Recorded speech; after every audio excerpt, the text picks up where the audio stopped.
बहुत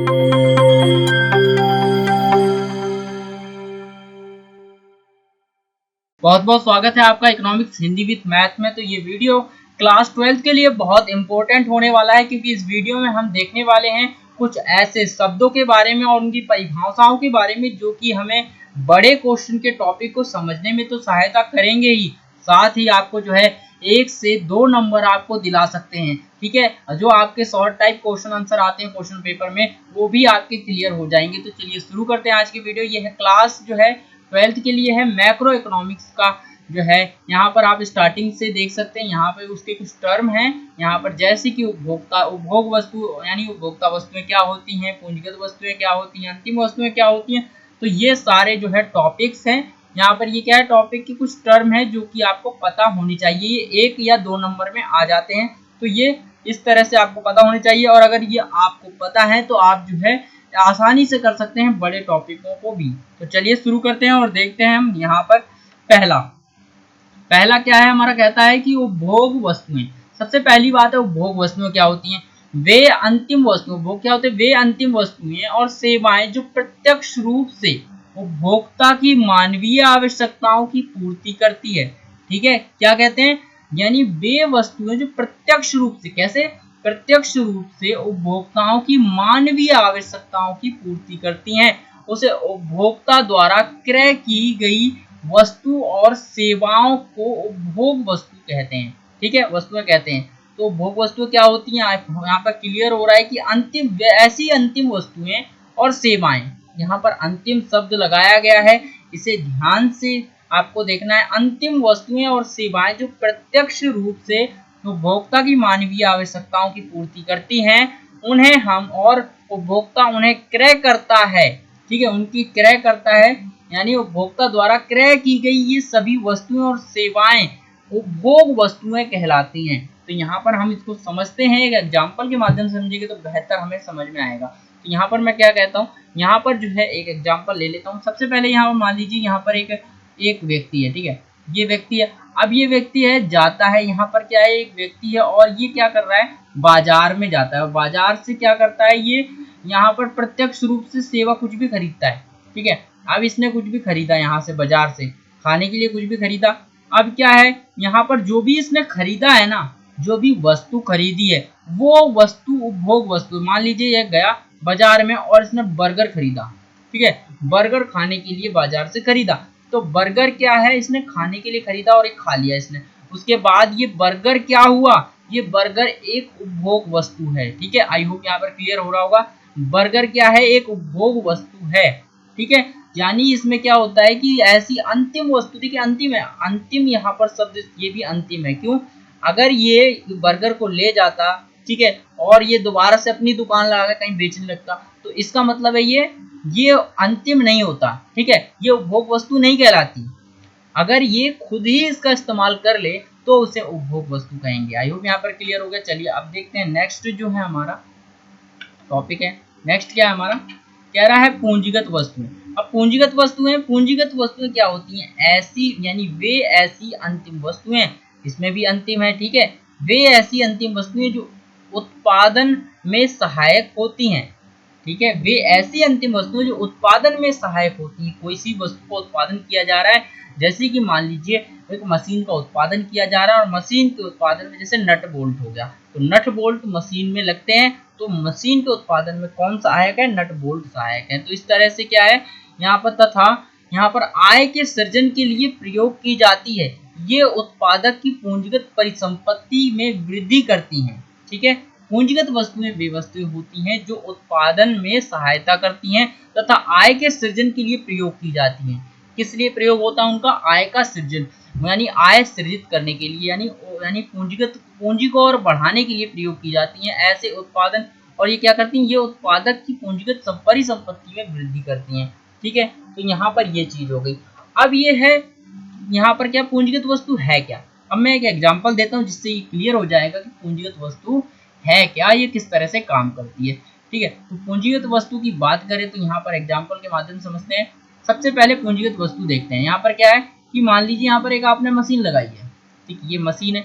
अब यहाँ पर ये मशीन है, अब आपके पास ये एक उद्योग था, ये आपके पास उद्योग था, आपने इस उद्योग में मशीन लगा दी। अब ये मशीन लगा दी तो यहाँ पर पहले एक मशीन थी, ठीक है, तो यहाँ पर कुछ काम होता था। अब आपने एक और मशीन खरीद के लेकर आए, आपने वो भी मशीन लगा दी, तो यहाँ पर जो ये मशीन आपने और खरीद के लेकर आए हैं, ये आपकी पूंजीगत वस्तु है। क्यों है? क्योंकि आप इसे लेकर आए हैं और पहले से आपके पास एक थी और आपने एक और मशीन लगा दी। तो ये क्या करेगी? उत्पादन ये भी करेगी और ये क्या करेगी? आय के सृजन में। अब जो हमारे पास पहले आय हो रही थी, पहले एक मशीन लगी थी तो उससे क्या हो रहा था? एक आय जो है सीमित मात्रा में होती थी, लेकिन जब हमने 2 मशीन लगा दी, एक और लेकर आ गए, तो हमारी आय बढ़ गई। यहाँ पर देखिए आय का सृजन हुआ, ठीक है, आय का सृजन हुआ, ठीक है। उसके बाद पूंजीगत परिसंपत्ति, जब आय का सृजन होगा ज्यादा, यानी यहाँ पर जो उत्पादन होगा तो ज्यादा बिकेगा, उसके बाद ज्यादा पैसा आएगा। जब ज्यादा पैसा आएगा तो पूंजीगत परिसंपत्ति भी अपने आप बढ़ जाएगी, ठीक है। तो ऐसे जो वस्तुएं होती हैं वो पूंजीगत वस्तुएं होती हैं, ठीक है। अब हम देखते हैं अंतिम वस्तुएं। अंतिम वस्तुएं कैसी होती हैं वो हम देख लेते हैं। अंतिम वस्तु की बात करें तो यहाँ पर देखिए अंतिम वस्तुओं में है, अंतिम वस्तुएं जो है यहाँ पर क्या होती हैं? वे वस्तुएं होती हैं जो उपभोग या व निवेश के लिए उपलब्ध होती हैं। ऐसी वस्तुएं जिनका उपभोग किया जाए या निवेश किया जाए उन्हें हम क्या कहते हैं? यहाँ पर जो है उपलब्ध होती हैं और ये यहाँ पर क्या है? पुनर्विक्री या मूल्य वृद्धि के लिए नहीं होती हैं। उपभोक्ता द्वारा उपयोग की गई सभी वस्तुएं व सेवाएं अंतिम वस्तुएं होती हैं। तो आप कह सकते हैं यहाँ पर क्या है? अंतिम वस्तु क्या होती है? अंतिम वस्तु वह वस्तु होती है या तो उसका उपभोग या तो उसका उपयोग किसके लिए होगा? उपभोग के लिए होगा। यानी जैसे कि मैंने यहाँ पर एग्जांपल दिया, यहाँ पर बर्गर लेके आया ये आदमी और उसने खा लिया, तो इससे क्या हुआ? इसने उपभोग कर लिया बर्गर का।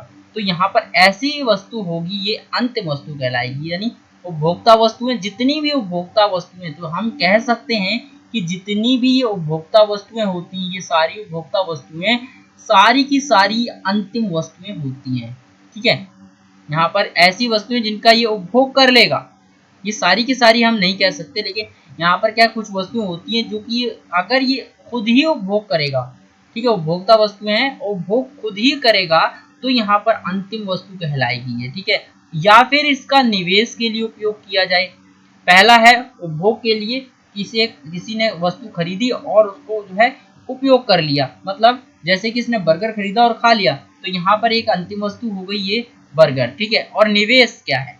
अब निवेश की बात करते हैं। निवेश कर दे या फिर उसको क्या कर दे? निवेश कर दे, तो वो अंतिम वस्तु हो जाएगी। निवेश मतलब कि यहाँ पर पैसा अपना जो है दूसरे को दे दे या कहीं लगा दे, ठीक है।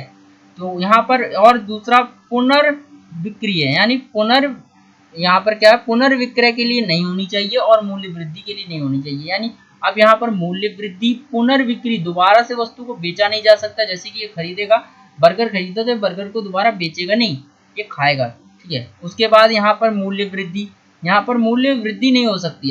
अब इसने बर्गर, मान लीजिए इसने 100 रुपए का खरीदा, ठीक है। अब इसने 100 रुपए का बर्गर खरीदा, तो ये अब क्या है? इसके पास जैसे ही आएगा तो वो 120 या 130 का तो हो नहीं जाएगा, ठीक है। अगर हो जाता तो वो बेच देता, लेकिन नहीं हो जाएगा ना।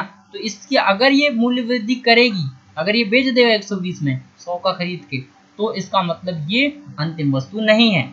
अगर ये नहीं बेचेगा तो ये खुद ही उपयोग कर लेगा, तो ये अंतिम वस्तु है। आई होप यहाँ पर क्लियर हो गया कि ऐसी वस्तुएं जो उपभोग या निवेश के लिए उपयोग की जाती हैं, ठीक है, और जिनका पुनर्विक्रय और मूल्य वृद्धि यानी मूल्यवर्धन नहीं होता, मूल्य में वृद्धि यानी वर्धन नहीं होता है, ऐसी वस्तुओं को हम अंतिम वस्तुएं कहते हैं। चलिए अब हम देख लेते हैं मध्यवर्ती वस्तुएं क्या होती हैं। मध्यवर्ती वस्तु होती हैं, देखिए मध्यवर्ती वस्तुएं ये ऐसी वस्तुएं और सेवाएं होती हैं जिनकी एक वर्ष में पुनः बिक्री की जा सकती है, ठीक है।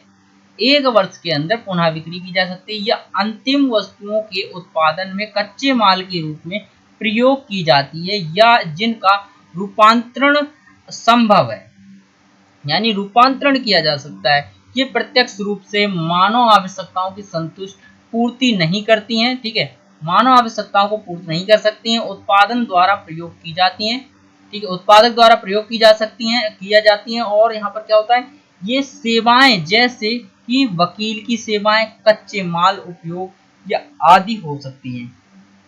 तो यहाँ पर देखिए काफी लंबी परिभाषा है, काफी आपके लिए समझने में काफी डिफिकल्ट होगा, लेकिन मैं आपको इस तरह से समझाता हूँ कि आपको जो है पूरा कॉन्सेप्ट समझ में आना चाहिए। ठीक है, तो चलिए मैं आपको ये भी समझाता हूँ कि मध्यवर्ती वस्तु क्या होती है। तो इसके लिए हमें लेना पड़ेगा एग्जाम्पल, जिससे हमें ये क्लियर हो जाएगा कि मध्यवर्ती वस्तु होती क्या आखिर में। तो चलिए एक देख लेते हैं। तो सबसे पहले यहाँ पर अगर मध्यवर्ती वस्तु की बात की जाए तो आपको यहाँ पर क्या करना है, सबसे पहले यहाँ पर मान लीजिए, यहाँ पर आपको यहाँ पर एक एग्जांपल लेते हैं। सबसे पहले यहाँ पर क्या है, हाँ ठीक है, एक मोबाइल बनाने वाली कंपनी है। ठीक है, मोबाइल यहाँ पर फोन बनाती है, क्या बनाती है, फोन बनाती है। अब फोन बनाने वाली ये कंपनी है, अब यहाँ पर ये फोन बनाती है। अब देखिए ये इलेक्ट्रॉनिक सामान, जो इलेक्ट्रॉनिक पार्ट है वो क्या कर रही है, इलेक्ट्रॉनिक पार्ट खुद बनाती है। ठीक है, इलेक्ट्रॉनिक पार्ट, यहाँ पर जो फोन का इलेक्ट्रॉनिक पार्ट, ये फोन है मान लीजिए। अब इलेक्ट्रॉनिक पार्ट जो भी है इसके अंदर जो होता है फोन के अंदर, वो सारा चीज ये खुद बनाती है। लेकिन इसका जो बाहर का जो है प्लास्टिक है, जो भी बाहर लगा होता है प्लास्टिक का कवर अवर होता है, वो सारी चीजें जो है ये नहीं बनाती है। ये यहाँ पर एक कंपनी है, दूसरी कंपनी ये काम ये वाली करती है। ठीक है, यहाँ पर ये सारा काम नहीं कर रही है। अब यहाँ पर क्या है, इसको इसके पास टेक्नोलॉजी नहीं है या फिर ये नहीं बना रही है, सिर्फ ये इलेक्ट्रॉनिक सामान बनाती है। और ये जो है कवर, पूरी तरह कवर, फोन बॉडी मोबाइल की, और इस तरह से सारी चीजें ये बनाती है। तो अब यहाँ पर क्या हुआ, अब देखिए इसे फोन, पूरी तरह फोन बनाने के लिए क्या जरूरी है कि यहाँ पर इसके पास इसकी फोन की बॉडी भी होनी चाहिए, है ना, बॉडी होनी चाहिए। और साथ ही यहाँ पर फोन की बॉडी के साथ साथ इसका इलेक्ट्रॉनिक सामान अंदर का होना चाहिए। तो इससे क्या होगा, अब यहाँ पर ये क्या करेगी, ये वाली जो कंपनी इससे कांटेक्ट करेगी, इससे बात करेगी यहाँ पर, और ये कंपनी इसको क्या देगी, पार्ट देगी। यहाँ पर जो है उसका मतलब क्या देगी, जो बॉडी के पार्ट, या फिर ये कर सकती है ये कंपनी इसको इलेक्ट्रॉनिक सामान दे दे, और ये जो है बॉडी में फिट करके बिल्कुल फोन तैयार करके यहाँ पर मार्केट में, बाजार में लेकर आए और उसे बेच दे। ठीक है, तो यहाँ पर क्या हुआ, ये इलेक्ट्रॉनिक सामान जो बनाया गया, यहाँ पर जो इलेक्ट्रॉनिक सामान है ये स्वयं यूज नहीं हुआ, ये एक मध्यवर्ती है। क्या है, मध्यवर्ती वस्तु के रूप में यूज हुआ है। ठीक है, क्योंकि मध्यवर्ती वस्तु वो वस्तु होती है जिसका इस्तेमाल करके कोई अन्य वस्तु को बनाया जाता है। जैसे कि हमने यहाँ पर इलेक्ट्रॉनिक चीजों का इस्तेमाल करके एक फोन बनाया है। ठीक है, फोन बनाया है और यहाँ पर बाजार में लेकर आए हैं, यहाँ पर बॉडी लगाई है। ठीक है, तो ये एक मध्यवर्ती वस्तु है। जैसे कि आपको एक और एग्जांपल देता हूँ मध्यवर्ती वस्तु का, क्या हो सकता है, जैसे कि आपके पास आटा है, आटा आटा है। ठीक है, आपके पास आटा है, तो ये आटा आप कहाँ से लाए, आटे वाले के पास से लाए, यानी आटा मिल से लेकर आए हैं। उसके बाद एक दुकानदार इसको आटा वाले को लेकर, आटा को लेके जाता है और आटे से वो बिस्कुट बना देता है। ठीक है, बिस्कुट या बिस्किट बना देता है। ठीक है, बिस्कुट बना देता है। उसके बाद बिस्कुट बनाने के बाद वो क्या होता है, आटे का बिस्कुट बन गया, उसकी कीमत बढ़ गई। ठीक है, तो यहाँ पर क्या है, आटा क्या था, आटा अगर वो लेके आता वो सूखा तो खाएगा नहीं। ठीक है, अगर मान लो आटा लेके आए, उसकी रोटियां जो भी है, फिर भी वो आटा मतलब सूखा नहीं खा सकता, उसको भोग नहीं कर सकता है। आटे से वो कुछ ना कुछ बनाएगा, तब जाकर वो कुछ ना कुछ बनाएगा, तब जाकर उसका इस्तेमाल कर सकता है। तो यहाँ पर क्या है, आटा एक मध्यवर्ती वस्तु है। क्या है, आटा मध्यवर्ती वस्तु है। तो आई होप यहाँ पर क्लियर हो गया होगा कि मध्यवर्ती वस्तु क्या होती है। ऐसी वस्तु जिसका इस्तेमाल करके किसी अन्य वस्तु का निर्माण किया जाए उसे हम कहते हैं मध्यवर्ती वस्तु। जैसे कि ये कच्चे माल के रूप में उपलब्ध होती है, ये कच्चे माल के रूप में उपलब्ध हुआ, इसका इलेक्ट्रॉनिक सामान कच्चा माल था, यहाँ पर कुछ भी नहीं था। जैसे कि गन्ना है, गन्ने से हम जूस बनाते हैं। ठीक है, तो गन्ना क्या है, कच्चा माल है, मध्यवर्ती वस्तु है। तो इस प्रकार से, और ये प्रत्यक्ष रूप से उपयोग में नहीं लाई जा सकती है। क्या मतलब है कि ये आटा कोई स्वयं ऐसे ही तो यूज नहीं कर लेगा ना, प्रत्यक्ष रूप से मतलब सीधे सीधे खरीद के यूज कर लिया, वैसा नहीं कर सकता है मध्यवर्ती वस्तु के साथ। आई होप यहाँ पर ये क्लियर हो गया। चलिए अब देखते हैं नेक्स्ट टॉपिक। बात करते हैं निवेश की। निवेश क्या होता है, यहाँ पर निवेश देखिए, निवेश में क्या है, एक निश्चित समय अवधि में, यानी एक निश्चित समय में पूंजीगत वस्तु के स्टॉक में वृद्धि निवेश कहलाती है। इसे पूंजी निर्माण या विनिवेश भी कहते हैं। यानी क्या, इसका निवेश का मतलब क्या होता है, निवेश का मतलब ये होता है कि एक निश्चित समय में पूंजीगत वस्तु के स्टॉक में वृद्धि, जो कि पूंजीगत वस्तु एक निश्चित समय है, एक निश्चित समय के बाद जब पूंजीगत वस्तु में, क्योंकि पूंजीगत वस्तु है ऐसी वस्तु जो कि पूंजी आय में वृद्धि करती है, उस वस्तु के स्टॉक में वृद्धि जब होती है तो उसे निवेश कहते हैं। ठीक है, अब यहाँ पर मैंने अभी एग्जांपल जैसा कि आपको अभी दिया था मैंने कि यहाँ पर जो मशीनें की मशीनों का एग्जांपल आपको दिया मैंने, यहाँ पर क्या कहा, मशीन, दो मशीनें आपने ली थी। ठीक है, तो यहाँ पर आपने दो मशीन ली, ये एक मशीन, एक वो थी फैक्ट्री। ठीक है, अब यहाँ पर एक मशीन काम कर रही थी, अब आपने क्या किया, एक मशीन और लेकर आ गए। ठीक है, ये दूसरी मशीन है, नंबर 1 मशीन, नंबर 2 मशीन, तो आप एक और मशीन लेकर आ गए। जब आपने ऐसा करा तो इससे क्या हुआ, यहाँ पर तो आपने कैसा किया, आपका उत्पादन बढ़ गया। ठीक है, आपकी आय में वृद्धि भी बढ़ गई। ठीक है, यहाँ पर क्या है, एक पूंजीगत वस्तु को आप लेकर आए और उत्पादन में लगाया। इससे क्या होता है, ये आपने इसको लाने के लिए खर्च भी किया, तो जो खर्च किया वो निवेश कहलाएगा। क्या कहलाएगा, जो आपने यहाँ पर खर्च किया है वो आपका निवेश कहलाएगा। ठीक है, तो इस निवेश, जो पैसा आपको, जो पैसा आपने इस मशीन को लाने में खर्च किया है वो आपका निवेश है। और इस तरह से एक ऐसा खर्च है जिससे कि आपके बिजनेस में या पूंजीगत स्टॉक में, जो कि आपका पूंजीगत स्टॉक था यहाँ पर, उसमें वृद्धि हुई है और साथ ही उसके जो है वृद्धि हुई है, यहाँ पर वृद्धि स्टॉक में बढ़ गया। देखिए, आपका उत्पादन बढ़ गया और आपका जो है आय बढ़ने लग गई है।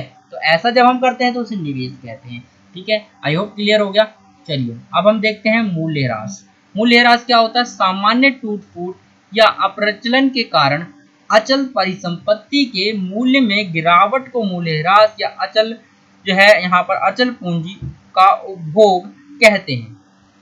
तो अचल की बात कर रहे हैं, यानी अचल, यानी मान लीजिए आपके पास कोई कार है, तो मैं यहाँ पर एक बहुत अच्छा एग्जांपल दूंगा जिससे कि आपका ये बहुत ही आसानी से क्लियर हो जाएगा टॉपिक क्या है ये।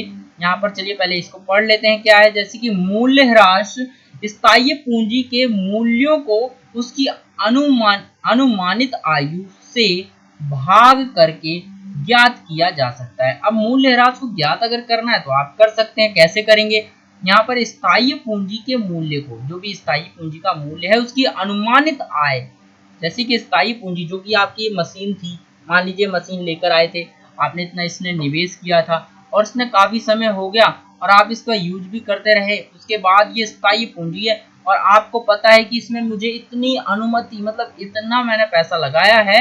मान लीजिए आपने इसमें 10, यहाँ पर एक, यहाँ पर मान लीजिए आपको एग्जाम्पल है, यहाँ पर मान लीजिए आपने यहाँ पर कितना लगाया, यहाँ पर इसलिए आपने 1 लाख रुपए लगा दिया। ठीक है, आपने इसमें मान लीजिए 10 लाख रुपए इस मशीन में लगा दिया। अब 10 लाख रुपए मशीन में लगा दिया और आपको पता है कि आपने उम्मीद की है कि इस मशीन में मैंने 10 लाख लगाया है तो मुझे इससे 15 लाख का फायदा होना चाहिए। कितना होना चाहिए, 15 लाख का फायदा होना चाहिए, अनुमान लगाया है। तो आप उस तरह से आप क्या कर सकते हैं, उसको भाग करके ज्ञात कर सकते हैं। तो इस तरह से आप ज्ञात भी कर सकते हैं। तो आपको ज्ञात नहीं करना है, सिर्फ इसको समझना है कि मूल्यह्रास होता क्या है। तो चलिए अब मैं आपको एक बेहतर एग्जांपल देता हूँ। तो यहाँ पर क्या है, बेहतर एग्जांपल क्या है कि यहाँ पर सबसे पहले अगर मान लीजिए आपके पास कार है कोई, ठीक है, यहाँ पर मान लीजिए आपके पास कोई कार है। ठीक है, आपके पास क्या है, एक कार है। अब यहाँ पर आपके पास एक कार है और ये कार जो है बहुत पुरानी हो जाती है, अब बहुत ज़्यादा पुरानी हो जाती है और इसका यूज भी नहीं होता। आपने ये कार काफ़ी, मतलब मान लीजिए 4 लाख में ये कार खरीदी थी। ठीक है, तो आपने ये 4 लाख में पुरानी कोई मॉडल खरीदा था, उसके बाद ये काफ़ी समय हो गया और समय होने के साथ साथ इसका प्रचलन चला गया। मान लीजिए अब ये, मान लीजिए पेट्रोल से चलने वाली कार थी और ये पेट्रोल, सरकार ने क्या करा, पेट्रोल से चलने वाली कार को बंद कर दिया। अब बैन हो गई कार, अब इसका मूल्य अभी चला भी नहीं सकते। अब आपके 4 लाख रुपए वेस्ट, पूरे वेस्ट हो गए, खराब हो गया। तो यहाँ पर खराब हो गया तो इसका मतलब ये एक तरह से मूल्यह्रास हो गया। तो इसे कहते हैं अप्रचलन का मूल्यह्रास। ठीक है, मूल्यह्रास भी कई तरह का होता है, तो ये अप्रचलन का हो गया। दूसरे तरीका का मूल्यह्रास कैसा हो सकता है, ये हो सकता है कि आप ये मशीन लेकर आए और इस मशीन को लाने के बाद आपने बहुत सारे यूज किया इसका, और ये इसमें क्या होगा, जब ये काफी यूज होगी तो ये इसमें टूट फूट होगी, मरम्मत करवानी पड़ेगी। ठीक है, मरम्मत भी करवानी पड़ेगी। तो जो आप पैसा लगाए यहाँ पर जो है क्या होगा, धीरे धीरे, मान लीजिए 10 लाख के लेकर आए थे, तो हो सकता है आप जो है यहाँ पर इसको 5 साल यूज करने के बाद इसकी वैल्यू जो है 5 लाख ही बचे। ठीक है, 5 लाख ही बचे। तो यानी यहाँ पर क्या है, इस जो आप 10 लाख में लेकर आए थे अब उसकी वैल्यू कितनी बची है, उसकी 5 लाख बची है, यानी इसकी कीमत कम हो गई।